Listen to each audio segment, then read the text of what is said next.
Hello, नमस्कार. तुम्ही सगळे कसे आहात? आय होप तुम्ही आमची लास्ट रेसिपी बघितली असाल. सो आज तुम्हाला बघूनच लक्षात आलं असेल की आपण करणार आहोत कोथिंबीरच्या वड्या. त्यासाठी मी कोथिंबीर मस्त अशी धुवून घेतली आहे आणि बारीक चिरलेली आहे. सो चला वळूया काय काय साहित्य लागणार आहे त्याच्याकडे. तर एक लिंबू मी चिरून घेतलेला आहे. त्याच्यानंतर जिरा पावडर, धणा पावडर, थोडेसे तीळ, कसुरी मेथी आणि हळद. त्याच सोबत मिरची तिखटासाठी. आता इथे मी 4 मिरच्या जवळपास घेतल्या आहेत. जर तुम्हाला पाहिजे असेल तर तुमच्या कोथिंबीरच्या याच्याप्रमाणे तुम्ही 5 मिरच्या वगैरे वापरू शकता. आलं आणि लसूण. त्याच्यानंतर हे माझं कॉर्नफ्लॉवर आहे आणि तांदळाचं पीठ. थोड्याशा वड्या कुरकुरीत अशा क्रिस्पी व्हायसाठी आम्ही तांदळाचं पीठ, मीठ आणि आपण घालणार आहोत बेसन. सो चला आता रेसिपीला सुरुवात करूया. मी हा बाउल घेतलेला आहे आणि आलं लसूणची आणि मिरचीची पेस्ट करून घेण्यापेक्षा ना हे असं बारीक करायचं कटर आहे माझ्याकडे. तर मी पेस्ट नाही करणार. ही जी आलं लसूण आणि मिरच्या आहेत ते मी ह्याच्यामध्ये ऍड करते. हे झाले आणि अगदी बारीक करून देतो.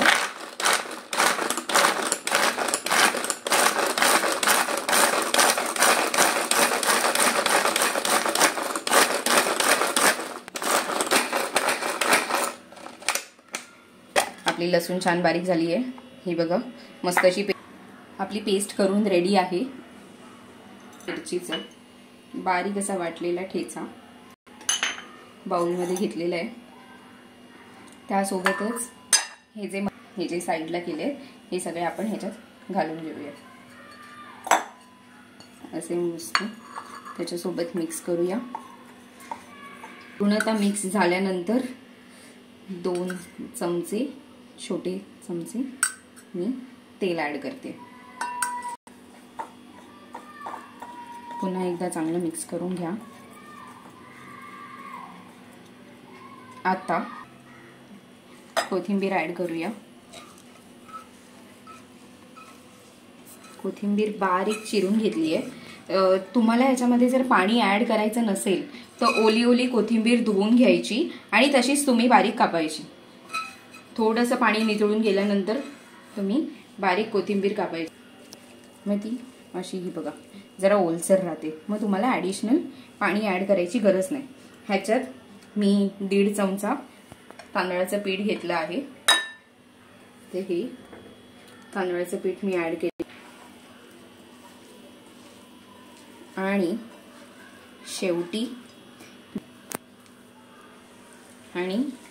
शेवटी बेसन घालूया.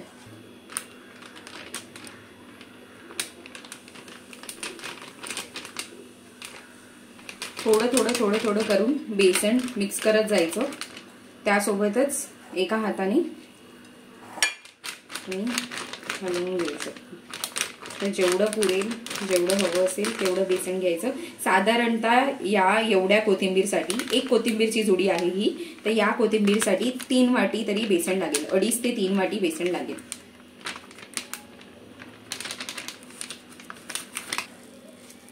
आता जवळपास 2 वाट्या बेसन मी घातलेलं आहे.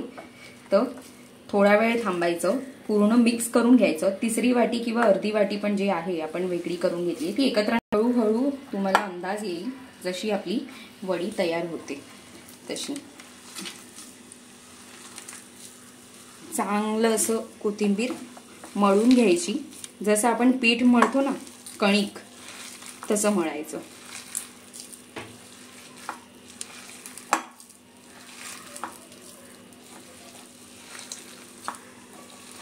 हे पहा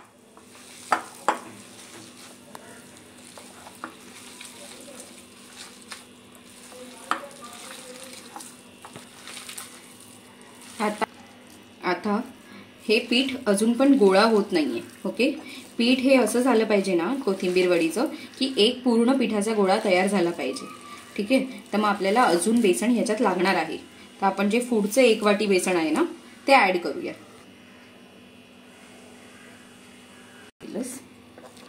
चल आपला गोळा तर थोडं थोडं हे एकजीव झालंय. तर कोथिंबीर वडी आंबट तिखट व्हायसाठी ना आपण याच्यामध्ये हा जो लिंबू एक कट करून घेतला.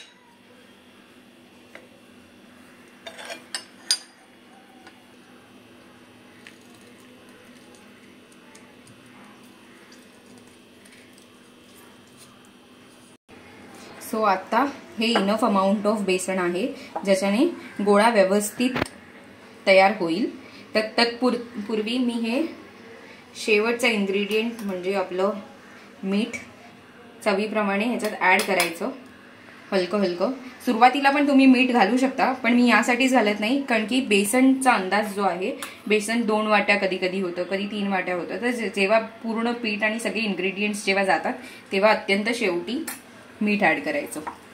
गोळा मस्तपैकी रेडी झालाय. थोडासा मऊ मऊ गोळा ठेवायचा ह्याचा, एकदम पण असा कडक टणक असा गोळा करायचा नाही, कारण तुम्हाला ही वडी एका ताटावरती थापायची आहे. शेवटला आपण जसं कणिक मळताना पिठाला तेल लावतो तसंच थोडंसं तेल ऍड करून हा रेडी केलेला गोळा आता आपण या प्लेट्सवरती थापून घ्यायचा आहे आणि मग स्टीमरमध्ये उकळवायचे. तर त्यासाठी मी पहिले या प्लेटला तेल लावून घेते. भरपूर तेल असं लावायचं नाही, थोडंफार तेल, का तर ते खाली चिपकायला नाही पाहिजे. तीळ खाली ऍड करायचे. कोथिंबीर वडीला ना तिळाशिवाय मजा नाही येत. असे ते तीळ ना जेव्हा आपण तळतो किंवा आपण शेलो फ्राय करतो ते सुंदर दिसतात आणि त्याची चव खूप सुंदर येते. तर आता आपण हा गोळा यामध्ये घालूया. सो आपण तेल लावून आधीच गोळा असा प्रॉपर केल्यामुळे आपल्याला जास्त थापायला वेळ नाही लागणार. तुम्हाला कोथिंबीर वडी जर पातळ खायला आवडत असेल, म्हणजे अशी पातळ वडी आवडत असेल तर तुम्ही तशाप्रमाणे थापा. आता आमच्या घरात थोड्याशा अशा जाड वड्या लागतात, तर मग म्हणून मी थोडेसं जाड ऍड करते ह्याच्यामध्ये, म्हणजे वडी कशी जाड लागते खाताना त्यांना. आणि त्यासोबत कसं जर मी थोडीशी जाड वडी लावते ना तर ती कशी बाहेरून क्रिस्पी राहते, कारण की आपण तांदळाचं पीठ ऍड केलंय आणि बऱ्याच गोष्टी ऍड केल्यात, त्याच्यामुळे बाहेरून क्रिस्पी राहणार. पण जाड वडी कशी कधी पण अशी खाताना खूप अशी आतून मऊ असते आणि वरतून क्रिस्पी. तर म्हणजे त्याचा जो हे असतो ना कोथिंबीर वडीचा कम्प्लीट फ्लेवर जो असतो ना तो त्याच्या स्टायलिंगवरती पण डिपेंड असतो. जर तुम्ही बारीक वड्या लावल्यात ना तर ती फक्त तुम्हाला थोडीशी क्रिस्पी लागेल. सो इथे आपली वडी रेडी आहे. पण गार्निशिंगसाठी पुन्हा एकदा आपण ह्याच्यावरती तीळ ऍड करूया.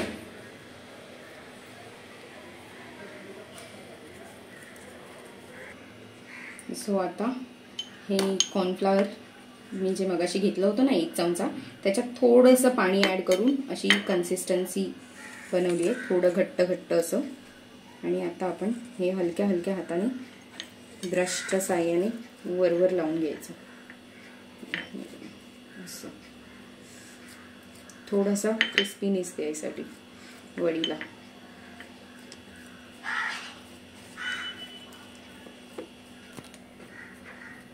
सो आता आपली कोथिंबीर वडी पूर्णपणे लावून झालेली आहे. बघा मस्त दिसते की नाही. आता आपण ह्याचा असाच कलर मेंटेन करून याला आपण बॉईल करूया. सो हा आमचा स्टीमर आहे, यात अर्धा स्टीमर असं पाणी घेतले. हा स्टीमर यावर ठेवते. आता आपण थोडं गॅस मी फास्ट गरम होऊ दे पटकन आणि उकळी येऊ दे. हे स्टीमर यावर आता स्टँड खाली घालून घेतलं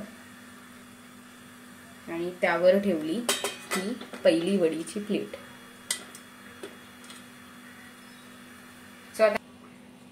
सो आता ही वाटी ठेवली आहे पाण्यामध्ये, कारण की आमचं हे मोदकाचं स्टीमर आहे ना, तर ह्या 2 प्लेट एका स्टीमरमध्ये बसणार नाहीत.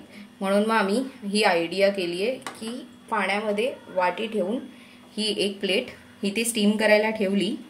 त्यासोबत आणि याआधी दाखवल्याप्रमाणे हे आमचं सेकंड प्लेट स्टीमरमध्ये.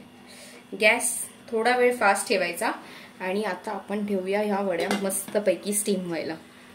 सो आता स्टीम किती वेळ करायचं हा प्रश्न तुम्हाला असेलच. तर आपण एक 5 मिनिटं फास्ट गॅसवरती आपण स्टीम करणार. त्यानंतर पुढची 10 ते 15 मिनिटं आपण गॅस स्लो करून आपण स्टीम होऊन देणार. सो आता स्टीम झाल्यानंतर हे कसं दिसतंय हे मी तुम्हाला स्टीम झाल्यानंतर दाखवते. सो चला आता जवळजवळ आपली 25 मिनिटं झालेली आहेत. आपण गॅसची फ्लेम बंद करूया आणि पाहूया आपली वडी रेडी झाली आहे का. सो हे थोडंसं गरम आहे. बघा आपला कलर कन्सिस्टन्सी मेंटेन राहून मस्त अशी वडी झाली आहे. थोडंसं ह्याला थंड होऊन द्यायचं आणि मग आपण ह्याच्या वड्या पाडूया. तर मी आता पक्कडच्या साह्याने हे उचलून घेते आणि ह्याला आपण करूया थंड. ही बघा वडी ना अशी बाजूने तुम्हाला जर दिसत असेल मोबाईलच्या कॅमेरामधून तर ही सुटत आली आहे. जेव्हा ही सुटत येते ना वडी बाजूने तेव्हा ही तुमची वडी रेडी आहे. हिच्या वड्या छान पडत. तर आता आपण हे बघा हलकंसं थंड झालेले आहे पण पूर्ण थंड होऊन द्यायचं नाही. पूर्ण जर थंड झालं तर वड्या व्यवस्थित पडणार नाही आणि कुस्कुर होईल. तर त्यासाठी हलकं हलकं गरम असतानाच आपण ह्याच्या वड्या पाडायच्या. त्यासाठी ही बघा मी सुरी घेतली आहे. ह्या सुरीला मी वरतून असं साईडने बाजूने तेल लावून घेणार आणि मग आपण जेणेकरून बेसन सुरीला चिकटणार नाही.